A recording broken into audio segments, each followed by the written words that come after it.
The following program, The Russ Belville Show, is intended for responsible adults only. We advocate to the repeal of marijuana prohibition for adults. We discuss the science, culture, and controversy about America's marijuana laws. We do not advocate any illegal activity and encourage all listeners to learn their state and federal marijuana laws. Opinions and claims made by guests and advertisers on The Russ Belville Show are their own, and The Russ Belville Show cannot be held legally responsible for their validity or reliability. Viewer discretion is advised. You take a seed, you plant it, you grow it, you dry it, you roll it, you smoke it. You take a seed, you plant it, you grow it, you dry it, you roll it, you smoke it, and it goes down smooth. Hey! Spanning the continent to bring you the truth about cannabis and marijuana law reform. I smoke pot and I like it a lot.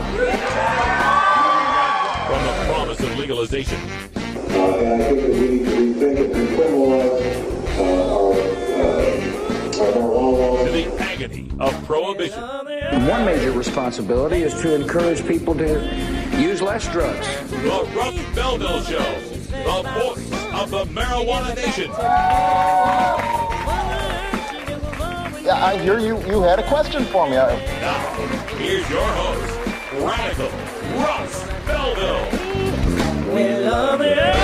Good day, tokers and tokettes, and welcome to the show. It is Friday, March 7th, 2014, and it's got to be 420 somewhere in the world. Thanks for being here. We made it to the weekend once again, and we're really excited to bring you the latest news, interviews, and views you can use here on the cannabis community's best daily live talk radio show. That's right, the Russ Belville Show coming right at you. And thanks for supporting us at 420radio.org. If you become a VIP member, your monthly donation helps us stay on the air and helps us attend more cannabis community events to bring you back more video. And speaking of more video, the videos will be even better sounding, better looking. We've invested in some new equipment that we'll be taking to the Southern Cannabis Reform Conference. I actually booked the flights today, and because of the vagaries of booking flights and what the costs are, I'm actually going to be in Atlanta for 2 weeks. That's right, either Atlanta or North Georgia up in Dahlonega, because it's just cheaper to fly on a Tuesday. So we're going to fly the Tuesday before the 22nd. We're going to come back on April 1st. So it'll be a 2-week vacation / working vacation, actually, because we'll be bringing you live shows, live guests from the American South. Really looking forward to that, and big thanks to Peachtree Normal for helping make it happen. All right, on today's show, we're excited because our guest today is our good friend Danny Danko from High Times Magazine. The senior cultivation editor will be joining us in our Cultivators Corner, where you can call in live at 971-533-7111 and ask your personal grow questions to one of the masters, Danny Danko. So check that out, coming up at 1:30. Also on today's show, we'll have time for a radical rant. The Washington State Patrol has finally released their DUID numbers for 2013, the first year of full legalization in Washington State. I'll give you the breakdown of the data, but a little hint, we didn't have a mass rash of DUID arrests. It was not shooting hippie fish in a barrel. Gosh, I can't remember who said that. Who made that prediction? The name escapes me. But anyway, we'll have that radical rant for you at the end of the show. Also, we'll go behind the headlines and take a look at a document that was forwarded to me by a 420 radio listener. Apparently, the demands of Minnesota law enforcement on what they would like to see in medical marijuana. The short story is not much. Also, Herb Thrasher will be calling in with a Rockin' Friday song from Black Hell Oil. They'll be his guest, BHO. That's right. They'll be his guest tonight on the Herb Thrasher Flower Hour at 8 p.m. Pacific. Stay tuned, the news is next.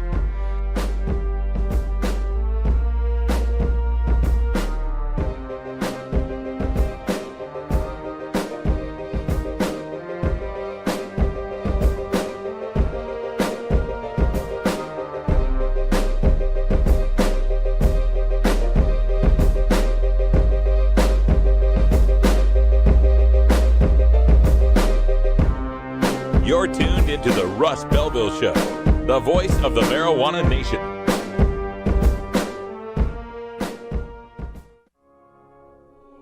The law offices of Omar Figueroa would like to remind you to stand up for your rights. Please do not give up your precious liberties. There's nothing wrong with standing up for our constitutional rights, and in fact, it's the best way to honor the Constitution that recognizes our natural rights. Treat law enforcement with respect and respect the Constitution by standing up for your rights.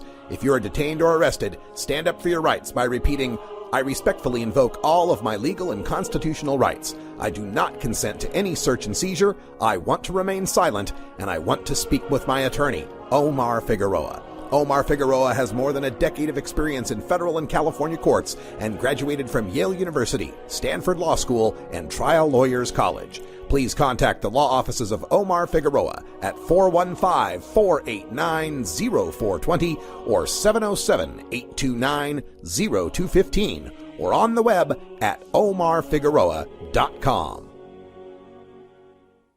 420 Radio, turning red states and blue states green.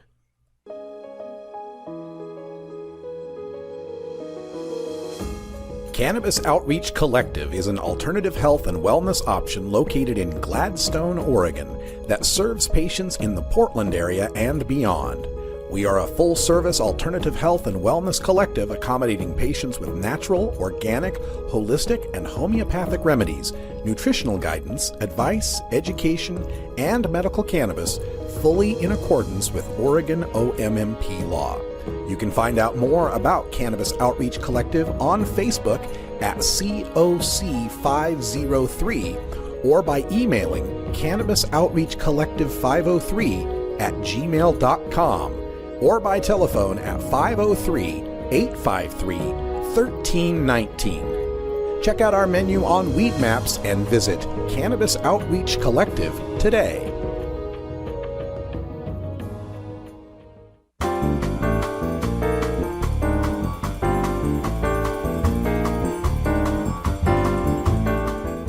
This is your 420 Radio News for Friday, March 7th, 2014. I'm Russ Belville. The Oregon legislature has passed a Senate bill allowing cities and counties to ban newly legalized medical marijuana dispensaries until May 2015. About 300 businesses have applied for the licenses to dispense medical marijuana that were made legal by the legislature last year, when regulations were passed to rein in a rapidly growing field of ad hoc dispensaries. Some cities and counties began passing bans on the newly legal dispensaries by forcing them to comport with federal law to acquire a business license.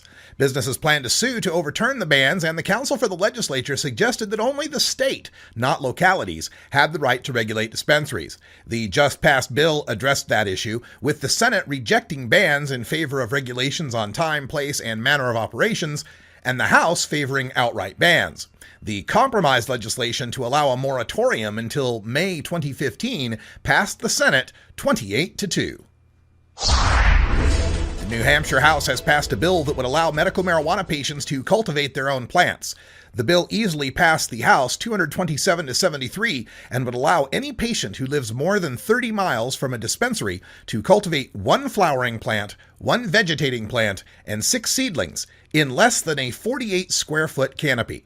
The bill also increases possession limits from 2 ounces to 6 and adds epilepsy, lupus, and Parkinson's disease to the list of qualifying conditions. New Hampshire has no operating dispensaries yet, and the 30-mile halo rule is similar to Arizona's medical marijuana law, which allowed patients statewide to cultivate marijuana before any dispensaries opened. But as dispensaries have opened in Arizona, patients who were growing had to stop, and now only 6% of the population lives where patients can home grow. Home grow was removed from the medical marijuana law by the Senate to appease the New Hampshire governor, who still threatens to veto any law with home grow. South Carolina's representative has introduced a medical marijuana bill he is calling the Put Patients First Act. House Minority Leader Representative Todd Rutherford told WLTX in Columbia, quote, "The time has come to put aside archaic misconceptions of medical marijuana and put patients first. I hear devastating stories every single day from people who are battling epilepsy or suffering from a brain tumor who desperately need medical marijuana to treat the debilitating symptoms." End quote. The bill would create a medical marijuana patient registry for people with cancer, AIDS, glaucoma, epilepsy, multiple sclerosis, and cachexia, and would allow patients to cultivate 6 plants and possess 2 ounces of marijuana. Another bill that legalizes only high CBD oil advanced to the House Judiciary Committee. South Carolina is one of 14 states that have inactive therapeutic research laws on medical cannabis from the late 70s and early 80s, a point noted by Representative Rutherford. $3 million in statewide funding just isn't a large enough piece of the legalization pie for cops in Colorado. In a letter to Governor Hickenlooper, the Colorado Association of Chiefs of Police complained that the latest budget dispersal of $133 million in tax revenue from medical and legal pot sales fails to earmark any money for local law enforcement. The chiefs want more money to train drug recognition experts to spot stone drivers, to purchase oral fluid collection technologies for impaired driving checkpoints, and the creation of a statewide database of marijuana crimes. According to the chief's letter, quote, "Many of our local law enforcement agencies have diverted staff from other operations into marijuana enforcement, leaving gaps in other service areas as a direct result of marijuana legalization." End quote. A Minneapolis City Council member made a stunning plea for medical marijuana that passed a House committee Tuesday. Quote, "I have less vision than I should," end quote, explained Minneapolis City Council member Andrew Johnson because his doctor could not prescribe marijuana for his glaucoma. Johnson lined up a row of pill bottles he was prescribed instead. Others testifying included a former police officer who used cannabis as an exit drug from the painkillers he'd become addicted to, a veteran turned rehab counselor who lamented the illegality of treating PTSD with cannabis, and a tearful mother who explained how cannabis was the only thing that brought relief to her daughter who died of cancer. One lawmaker proposed an amendment to allow only pill, liquid, or vapor forms of cannabis medicine, but it was voted down in committee.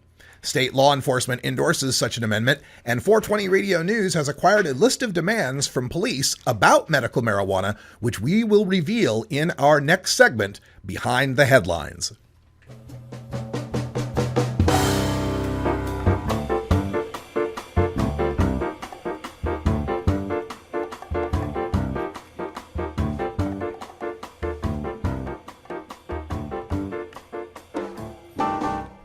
This has been your 420 Radio News for Friday, March 7th, 2014.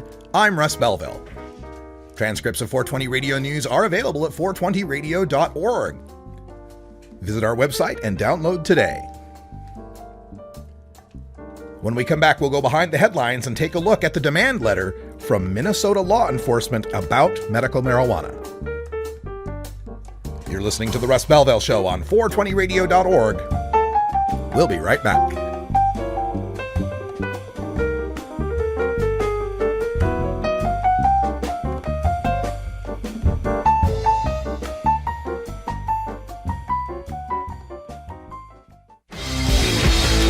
When you are starting up a medical cannabis business, you don't just want any attorney. You want a fired-up lawyer who understands the needs of cannabis consumers. The law office of Lauren Vasquez is your fired-up lawyer for the cannabis industry. Lauren Vasquez knows the details of California marijuana law from both a personal and professional angle. Lauren Vasquez rose from the ranks of college normal activists to become one of the Bay Area's best marijuana lawyers. Visit her website, fireduplawyer.com, or call 1-855-MMJ-LAWS for more information. That's 855-665-5297 for Lauren Vasquez, your fired-up lawyer, or email fireduplawyer@gmail.com. The number again is 855-MMJ-LAWS, 855-665-5297 for your fired-up lawyer, Lauren Vasquez. Lauren Vasquez is an activist attorney you can trust. Call today. I'm a reefer smoking man. Wood Pipe Smoke Shop and Speakeasy is your source for cannabis community gear in southern Wisconsin. Owners Brian and Tammy Wood are located in Kendall, just outside of Madison, and they've got everything for the smoking enthusiast, including a full assortment of pipes, water pipes, hookahs, bubblers, one-hitters, and so much more. They're open noon to 8 p.m. Monday through Saturday and can help you with your detoxification therapies as well.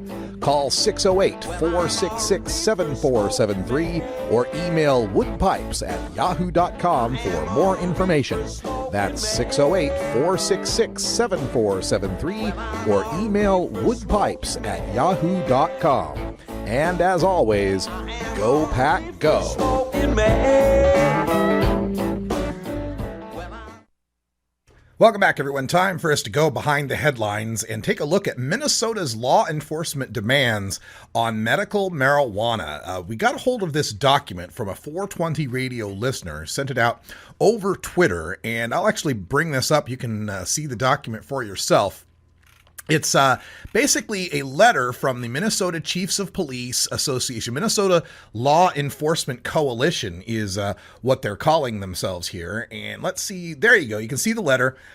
And up at the top, the Minnesota Law Enforcement Coalition, representing the Minnesota County Attorneys Association, the Minnesota Chiefs of Police Association, the Minnesota Sheriff's Association, the Minnesota Police and Peace Officers Association. It's entitled, "The following limitations are needed in any legislation involving medical use of cannabis." And I think this is important for us to take a look at because, you know, when police take all of those medical courses at the police academy, they get a far better education than the thousands and thousands of doctors in the medical marijuana states. So, by God, let's listen to what the cops have to say on medical marijuana. Because, you know, the cops, they don't make the laws. They just enforce them, right? They don't make the laws. They just enforce the laws, except when they're marijuana laws. And then they make up a letter demanding how the laws should be made. So here's what's in the demands here. First of all, I think it's kind of good news, actually.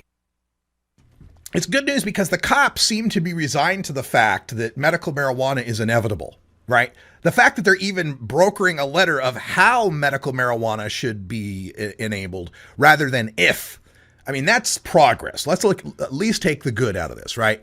And I think it's because, you know, all these stories of families that are getting relief for their kids with marijuana. I mean, when that's moving legislators in Utah and Georgia, you know it's got to be a lock in Minnesota. And the cops also aren't trying to claim that if we give a sick kid CBD oil, it's the slippery slope to teenage heroin junkies and freeway mayhem. So at least that's the good side of this, if you want to take a look at it that way. But the bad news is the cops in Minnesota are demanding that medical marijuana must be extracts, pills, sprays, or vaporization. No smoking, no edibles, no raw plants, no cultivation. They only approve of marijuana products high in CBD with, quote, little to no THC, end quote, and just for seizures, cancer, AIDS, and MS. None of this, you know, pain, nausea, spasticity, and cachexia like every other medical marijuana state. So here's the actual lines. And by the way, if you want to read this, you can. The link, I'll put it up here in the chat room here. It's at my rad-r.us link, my short link that I always have. And you just type in MN for Minnesota, cops, CBD. So rad-r.us/MN cops CBD. And that'll take you to the actual document you can read along. Here's what they say. They say, number 1, legislation must not allow for use or possession of marijuana in plant form and must not allow marijuana to be sold for medicinal purposes in any food, beverage, or candy form. Number 2, legislation may not allow for grow operations of marijuana plants or plant material except as provided in item 5 below. Number 3, CBD with little or no THC extracts in liquid, pill, or vaporized delivery forms may be made available to patients if authorized and closely monitored by a physician. Number 4, CBD with little or no THC extracts may be prescribed by a physician for only the following medical conditions: seizures, late-stage cancer, glaucoma, multiple sclerosis, or AIDS. I'm sorry, if we caught your cancer early, you're just going to have to wait for it to go a little later before you can use cannabis. Number 5, legislation may allow such extracts to be purchased from outlets in other states or nations if laws in those jurisdictions permit it. If that is not an option, any production of these extracts within our state must be licensed and limited to medical research institutions as part of a clinical trial. Well, it's going to have to be in research institutions as a clinical trial because you're not going to be able to import, as long as it's a federal Schedule 1 substance, you're not going to be able to import it from Colorado or other states or other nations, right? So it's going to have to be produced by research institutions that will not produce it because they will be in danger of losing their federal funding for their other grants and so on. So basically, point number 5 means there will be no medical marijuana. And point number 6 they make, the Minnesota cops, Rulemaking must address security and the tracking and dispensing of these prescription drugs. Well, sorry, if they were prescription, this wouldn't be an issue right now. That's the thing. If they were prescription, we wouldn't be having this discussion. The fact that is that they'll be recommended. And they close by saying the implementation and process of how CBD becomes available in the state of Minnesota, not medical marijuana, CBD, is important to members of the Minnesota Law Enforcement Coalition, and we want to be involved in reviewing any language advancing this goal. The Russ Belville Show, starring Russ Belville from Portland, Oregon. Live Wednesdays Appreciate at 3 p.m. Pacific. Oh, Liebermater. Sometimes. All right.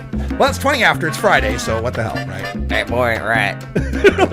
Pookie's in town, and so we're hanging out. We're going to have some of this. Pookie brought a really cool vape pen, so we're going to take a break. We'll be right back. We got Herb Thrasher coming up next. Have you ever met that funny reefer man? Reefer man. If he said he swam to China, he would sell you South Carolina. Then you know you're talking to that reefer man.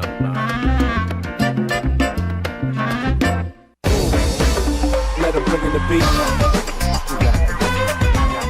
Adam Hand of Handmade Apparel produces quality custom designs for t-shirts, hats, and other apparel. Handmade Apparel is the official design shop for 420 Radio, The Russ Belville Show, Ganja John, and Cascadia Concentrates, among many clients who rely on Adam Hand for everything from short-run custom projects to full-run clothing lines. Adam's meticulous designs are individually crafted and screened in vibrant, high-definition color. Visit handmadeapparel.biz to browse the selection of handmade gear or to get a personal quote for your own designs. Handmade Apparel, a proud supporter of 420radio.org.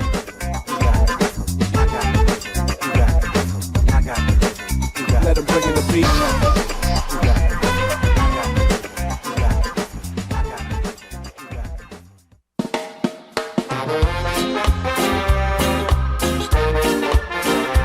Support the Russ Belville Show. Text the word Russ to 420-420 and connect with the National Cannabis Coalition. You can also send $10 to the Russ Belville Show right from your smartphone. That's Russ to 420-420. You're listening to Radical Russ on the Russ Belville Show.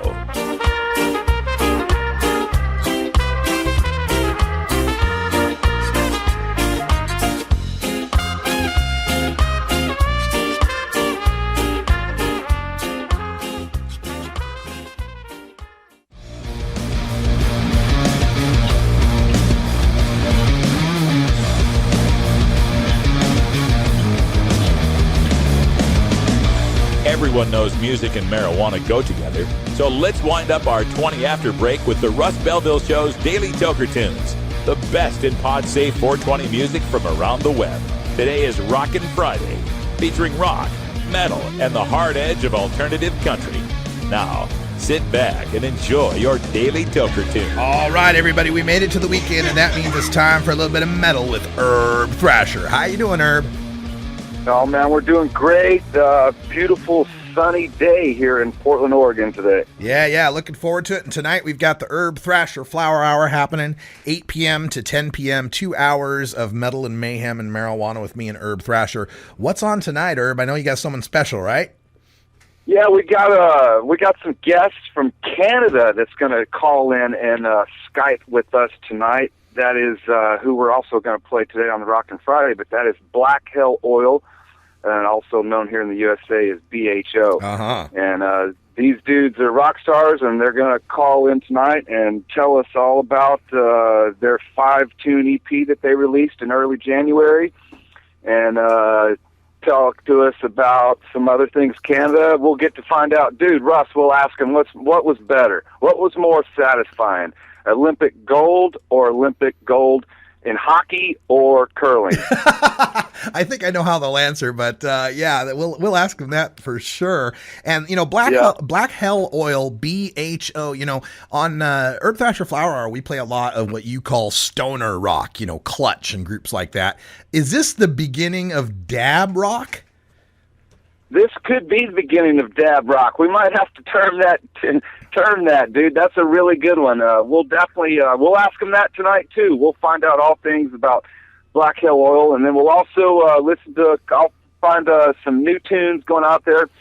And then hour 2, we're definitely going to pay respects to one of our fallen brothers here, Big Jim DeMint. He was treasurer for the Alabama Medical Marijuana Coalition.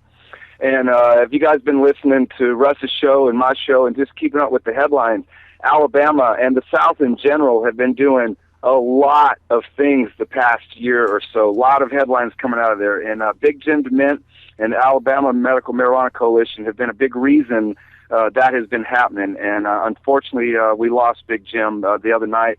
He was a trooper for the Herb Thrasher Flower Hour and just a great friend. He was in our chat room every Friday night. And, which makes me think, if you guys think about it, we've, within the last month and a half, those of us here at 420 Radio, we've lost really 2 fallen troopers, and that's Rio and Big Jim. And so let's just pay some respect, celebrate them a little bit, hear some tunes, and we'll have a good time tonight smoking weed and telling good stories. Yeah, and Big Jim made it into the studios here at Rolla J, so he's also been a live guest here as well. He has. He's called in from Alabama before, and he's flown out here. He's participated in Hempstock. He came out and just loved Oregon so much, actually ended up getting his card. So he passed away a criminal in Alabama, but he was legal in Oregon. And so real proud for him to at least have that satisfaction to knowing that, he wasn't 100%, just a 50% criminal here in the United States. Yeah. And so back to Black Hell Oil, man. We got some rock for you right now. These dudes, as I said, they put out a 21-minute 5-tune EP. It released on January 3rd, and it's called Smoke You Up. And we did play that tune, Smoke You Up, back in early January. And then being guests tonight, we thought we'd refresh your minds with this great 5-tune EP.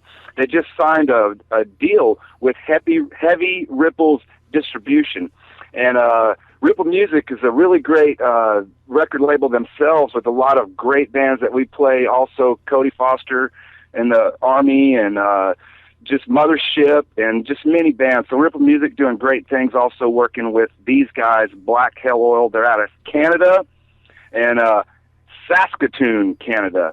And this tune that we're about to play is Bring It On. It's the 5th song on the 5-tune EP. And you guys can check these guys out, blackhелloil.ca for the Canada, or they also have a Facebook page, Black Hell Oil. And they also have a Bandcamp page. And you can go to that Bandcamp and stream these songs in this 5-tune EP. And it's only $4, man. So you guys, if you like it, man, support it. This is stoner rock, fuzz rock, high-octane rock. It's just rock and roll. So Canada, you guys load them up, turn it up. Black Hell Oil. See you guys tonight.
Support the Russ Belville Show. Text the word Russ to 420-420 and connect with the National Cannabis Coalition. You can also send $10 to the Russ Belville Show right from your smartphone. That's Russ to 420-420.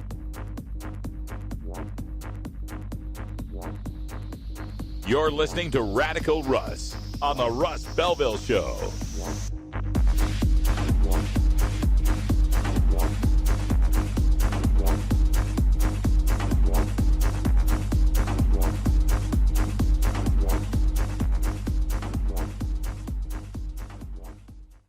You can find information for all our 420radio.org shows by visiting the control panel at the top of 420radio.org. Click Schedule to find out the latest times for your shows in your time zone.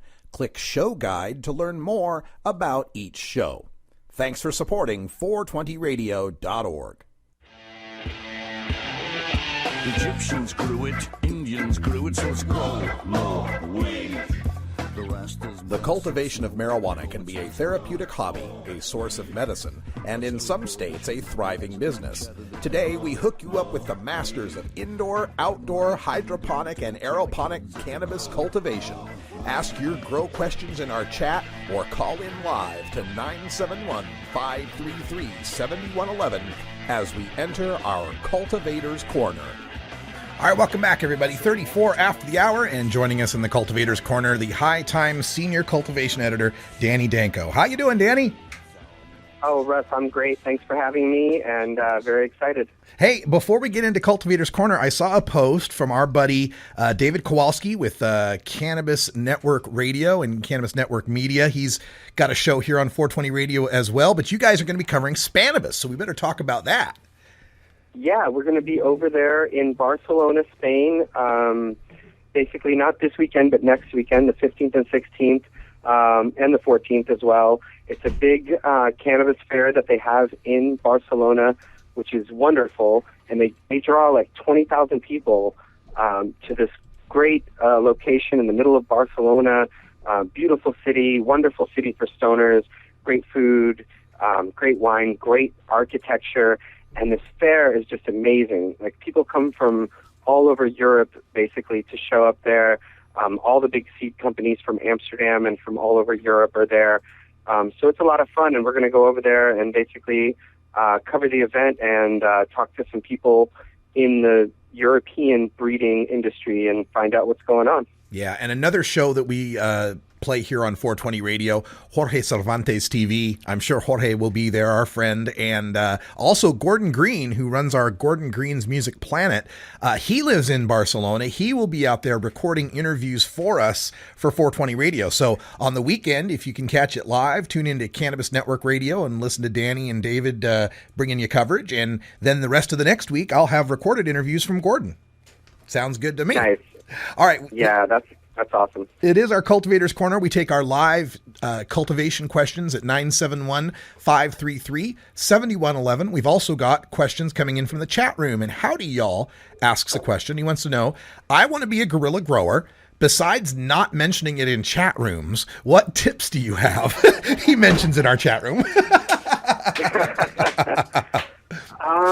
Guerrilla growing is an interesting thing because it's all about location. You have to find the right location, and it might look like a good location in the wintertime or even into the spring, and then become a really bad location through the summer and into the fall, just based on, if there's drought conditions. You could have all the plants around your plants being like dry and dead, and these big bright green lush marijuana plants in the middle of kind of a drought condition, as long as you're watering them properly. So, it's like I said, it's all about location. The best location, in my opinion, is like the southern facing slope of a hill or a mountain, down low on the mountain a little bit. You're going to get the most amount of sunshine and the least amount of like hikers and hunters and, all that stuff. So, location's important. Being able to get water there is important. Being able to not create a trail that leads to your plants is important. I'd say those are big. And we have an article in a future issue of High Times coming out about growing in drought conditions, because with the way that the situation is going right now and climate change, droughts are basically a reality that people are going to have to face. Anybody who does any kind of agriculture outdoors is going to be faced with this, and they're being faced with it now since 2012, and particularly this year in California. So growing in drought conditions requires being able to use as much rainwater, as much, those little crystals that you can put in the soil that absorb, the polymer crystals that absorb water and give off water slowly are great. So basically that's my advice for the guerrilla grower. We've been hearing these awful reports out of the Emerald Triangle of the drought conditions up there, and the Mendocino Sheriff, Tom Allman, going after people that are ripping off water. And I think it's important for us to note to guerrilla growers out there that when you dip a PVC pipe into a creek and pump some water out for your plants, that's grand theft natural resources. You need more time for that than the plants sometimes. Yeah, that's absolutely true. But there are, legal ways that you can, let's say, eco-friendly ways that aren't illegal to get water to your plants. You just don't want to, you also don't want to run pipes from water sources to your plants because they can be seen from above by helicopters and things like that. So, rain barrels are a great thing that you can do.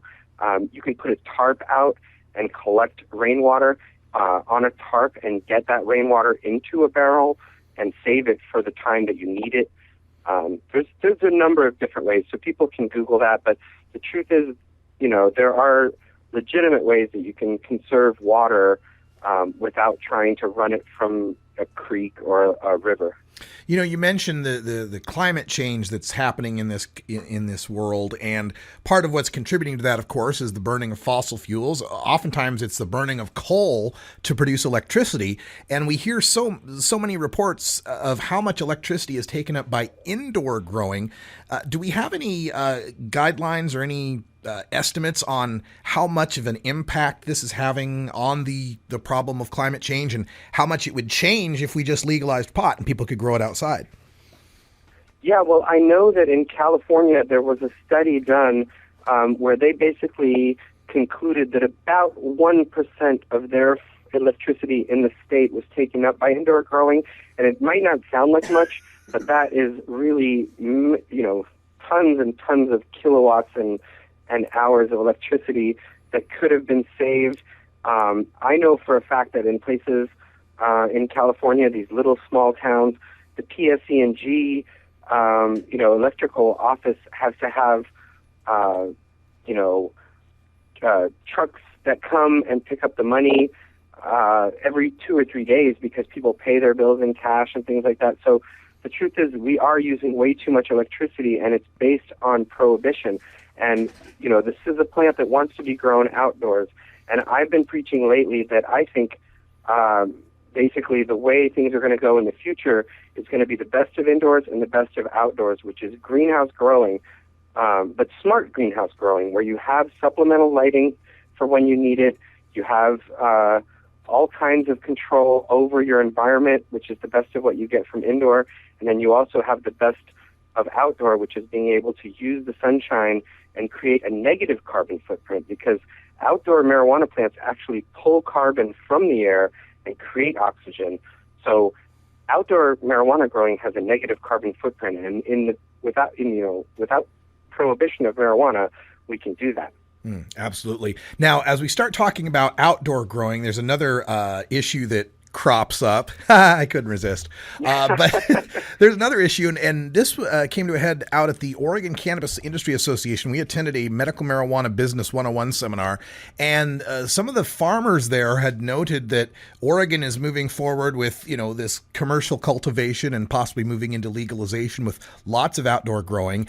And Oregon is one of the 10 states that have passed hemp legalization, that the feds have now pretty much given the green light, go ahead and grow your hemp. And one of them joked, could we just have hemp on the eastern side of the state and medical cannabis on the western so they don't cross-pollinate? How much of an issue is that? How much of a danger is that we need to worry about as we move forward with legalization in the hemp versus psychoactive marijuana cross-pollination? Well, it certainly is an issue because you don't want to muddy up the gene pool, and typically hemp is low THC, high fiber kind of plant, and the cannabis we want to grow is high THC and hopefully low fiber. And if those things get mixed up, if hemp pollen reaches high THC cannabis fields, you will have an issue eventually.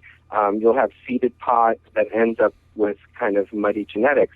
And so it is important to keep those two things separate. And it's one thing, it's one of the high-class problems I guess we have in the face of legalization is, well, how are we going to keep the hemp crops from seeding the marijuana crops and the marijuana crops from seeding the hemp crops? But there are ways, like I said, if you're doing it indoors in a greenhouse, you can have filtration systems.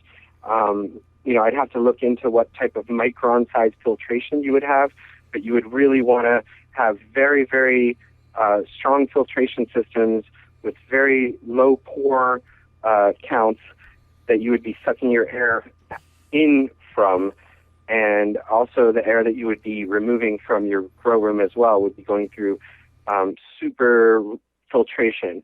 And so that's important, and that's one of the reasons why controlling the environment is important, and capitalizing on the benefits you can get from being indoors. And hemp, of course, is going to be grown outdoors completely, because the only way to make money from hemp fiber or hemp seed oil or anything like that is really just to grow that stuff, in massive, massive acres and acres of outdoor fields. And that's the way that would be done. So basically, we as indoor marijuana growers are going to have to step up our game when it comes to filtering the air that we bring into our grow room to avoid cross-pollination. Wow. It just opens up a whole new area in marijuana cultivation, and I'm sure it'll create jobs too. Somebody's going to have to build those filtration systems and sell them. So, there we go. That's how we'll deal with it. Danny, you're so busy, man. I mean, you're headed to Spain for Spannabis here in a week, and then when you come back, you got to get ready for 420 in Denver, where High Times is presenting the U.S. Cannabis Cup. Any preview or information you can give us on Denver? I'm almost scared to promote the event because it's been the sales of the tickets have just been ridiculous. We have a much larger venue. We have the Denver Mart. I know they're doing the AGE glass trade show on the, I think it's the 16th, 17th, and 18th of April, so that Wednesday, Thursday, and Friday. Then, that Friday night we move in. Our Denver Cup is Saturday and Sunday. Sunday is the 420 in Denver. I can't imagine how epic that's going to be. We've concerts every night. Ice Cube on Friday, Slightly Stupid and Mac Miller on Saturday, and I believe Snoop Dogg and Wiz Khalifa on Sunday. Wow. So I mean, those aren't High Times shows. Those are just shows that are in town that we have some of our access to for our super VIPs and stuff. But it's going to be crazy. We're anticipating right now, many, many thousands of people. Luckily, we have a bigger venue. We were very happy with, the venues in the past, but we just outgrew that place. And so we're really excited about being at the Denver Mart. We have an outdoor medicating area, recreating area. I'm doing a big seminar that Sunday, the 20th, right before 420, on 420. So, yeah, we're pumped. It's going to be a huge event. We just want to show the world how, cannabis consumers get together and celebrate and, show the best of our industry. Yeah, and we'll be there too, 420 Radio, with a booth, the 420 Radio Drug Test Game Show, and apparently I'll be giving a presentation. So this will be a good one. Danny, thanks for calling in. We appreciate it. Have fun at Spannabis, and we'll see you in Denver, my man. Thanks for having me, and free the weed. Free the weed. All right, folks, stay tuned. Radical Rant's coming up next. We got DUID stats from Washington State. Stick around. We'll be right back after these messages from our 420 friendly sponsors. Support these advertisers because their ad money goes straight to the Russ Belville Show. You're tuned into the Russ Belville Show, the voice of the marijuana nation. rise up to the skies. What is it to live and die? Calculated stars and lights. 420 Radio. Tune in, turn on, get high.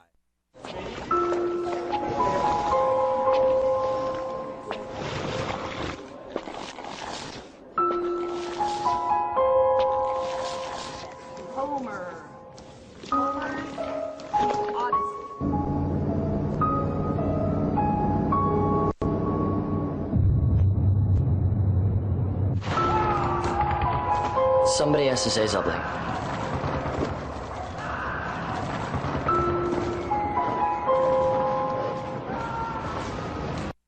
Legalize me.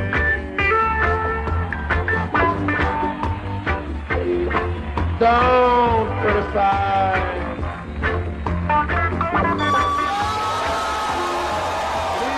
I'm just overjoyed. I've been cannabis activist for 40 years. We are turning the corner on a failed policy that's been disastrous for our communities, and things are going to get better. 80 years ago, we repealed alcohol prohibition in this state. We did it prior to the federal government, and we're doing the same thing when it comes to marijuana. We are a step ahead, and we will continue to lead the way. It means I'm going to smoke a lot of weed tonight. Woo! Some call it marijuana. You're listening to Radical Russ on the Russ Belville Show. Some of them call it ganja. Never mind. Legalize it. You want answers? I'm as mad as hell, and I'm not going to take this anymore. You want answers? You have offended my family. I think I'm entitled. You want answers? I want the truth. And you have offended the Shaolin Temple. You can't handle the truth. Surely you can't be serious. I am serious. And don't call me Shirley. Radical Rant. Well, folks, that day I've been waiting for has finally arrived. I told you when Washington State passed I-502, legalizing the possession of an ounce of marijuana, that I would be awaiting the day they released the DUID statistics for 2013. For those of you who haven't been following along, if you'll recall, back in 2011 and 2012, we had numerous people who were pot smokers, basically, who were against I-502, who did not want to vote for and opposed the legalization of marijuana. And one of their talking points, one of their prime talking points, was how the DUID law was. How, oh my God, there's a 5 nanogram per se limit, and we would be, quote, shooting hippie fish in a barrel, end quote, outside of Seattle Hemp Fest, just picking off people. Everybody who ever got a pot possession arrest was now going to turn in to a DUID arrest, because now the cops would have this new tool to be able to impose their will on stoners. So we've got the data now. The Washington State Patrol has actually released their impaired driving data for the entire year of 2013, the first year of legal possession in Washington State. And Project SAM, the misnamed Smart Approaches to Marijuana, or as I like to call them, the Campaign to Rehab All Potheads, Project CRAP, they are claiming that this recent data shows that marijuana legalization has made the roads in Washington State incredibly dangerous. There's stoned mayhem on the freeways in Washington State. The world's gone to hell in a handbasket. And the reason why is they point to this one data point. They point to the number of people who have tested positive for THC, marijuana's psychoactive ingredient. Now, I have this data because you know me, I look shit up. And let's see if I can get the right picture here. Was it this one? Was it this one? There we go. All right, so we've got our data here from Washington State. Percentage of total driving cases confirming positive for THC. Oh, you would do that, wouldn't you? Right when I got it perfectly aligned. Percentage of total driving cases confirming positive for THC. Now, this is active Delta-9 THC. This is not metabolites. As we look at the data, you got 2009 through 2013, and the number has risen from 4,800, 5,000, 5,100, 5,300 just about, to now 5,468 impaired driving cases that were received for testing. So more people being pulled over and suspected and tested for impaired driving. Now, that's to be expected as they pass this new law, they're going to take advantage of it. They're going to turn in more tests. And here's what Project Sam wants you to freak out about. A quarter of those tests were positive for THC. Now that's up from 18% the year before, 18.6, 20 the year before, 19 the year before, 18 the year before. We're now up to 25. So we're supposed to freak out here. It's a 33% increase. That's why we're supposed to be scared. A 33% increase. Okay. But of course, you know what the answer to this is, right? We got more people testing positive for THC because more people are using marijuana. And the presence of THC in a positive test does not say anything about whether someone was impaired. In fact, this positive testing is for everyone that was above 2 nanograms per milliliter. The cutoff now is 2 nanograms. So remember, their legal limit is 5. So a lot of these people that are in this statistic are people that weren't considered legally impaired. Now, a way to confirm this, if the hypothesis is that there's just more people smoking pot, we can compare another number. Table 2 tells us the percentage of total driving cases confirming positive for carboxy-THC. Carboxy-THC, of course, is the metabolite, the inactive metabolite that tests positive for months later, or weeks later, days later, some people up to a month or 2. That number goes from 2009 to 2013, and again, the same number of samples received for testing. Previous years, 2009, 2010, all the way through 2012, it was about 28%. About 28% of the samples tested positive for THC. 2013, it was 40%. We went from 28% metabolite positives to 40% metabolite positives. That tells me we got a whole bunch more people smoking pot. That's an increase of 39% in carboxy positives compared to the 33% increase in active positives. So all I see is more people smoking pot.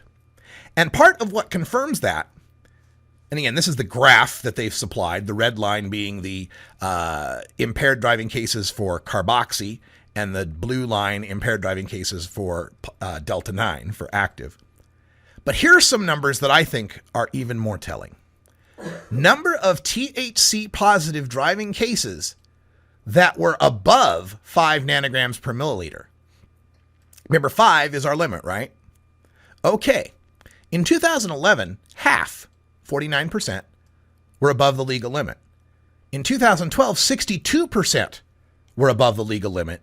This year, it was 53% above the legal limit. So yes, there are more people that had been caught above the legal limit at 720 compared to 610 the year before. But the ratio of how many of them were over the limit has dropped to 53% from 62 the year before.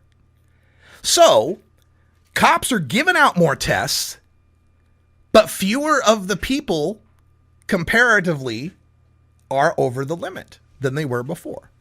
And another confirmation of that comes from this table at the very bottom that shows us the summary of THC blood concentrations from driving cases. This tells us the range of what the THC concentration was. Now, from 2011 and 2012, they were testing down to 1 nanogram. Now they're testing from 2. The range they found for 2013 was 2 to 77 nanograms per milliliter. The year before was 1 to 90. So what we're seeing here is people are less high behind the wheel than they were the year before. That's also confirmed by the average THC concentration, which has dropped from 8 nanograms to 7.2, and the median, which has dropped from 6.2 to 5.2. The median concentration, a median means there are just as many people below that as above that. Another way to look at it, at 5.2, we're almost to the point where half the people are below the legal limit that we catch. And we'll see if that continues to go down. Now, Jacob Sullum in Reason Online actually has written about this as well, and he also points out something very interesting here. And that is, if more Washingtonians are smoking pot, more drivers will test positive for THC, but pot smoking will mean less drinking, could mean less drinking. If so, the net result would be fewer traffic fatalities because alcohol is so much more impairing than cannabis is.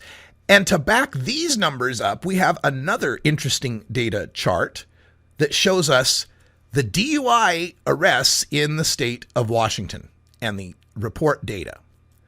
Now, this breaks down to DUIs for alcohol that took a breath test versus DUIs for alcohol that got a DUI without a breath test, right? Like they just failed the, walk the straight line, whatever. We also break down DUIs for drugs. Now, this is all drugs, not just pot, and DUIs for drugs with and without the test, right? So without the test could be, you were driving so impaired and your eyes were so bloodshot, they just gave you a DUI and arrested you there, versus a DUI with a drug test. Those would be the people that are getting caught for the 5 nanograms or more. All right, now as we look at these numbers, they start at 2009 and range through 2013. Lo and behold, total DUIs for alcohol went down from 17,000 to 15,000.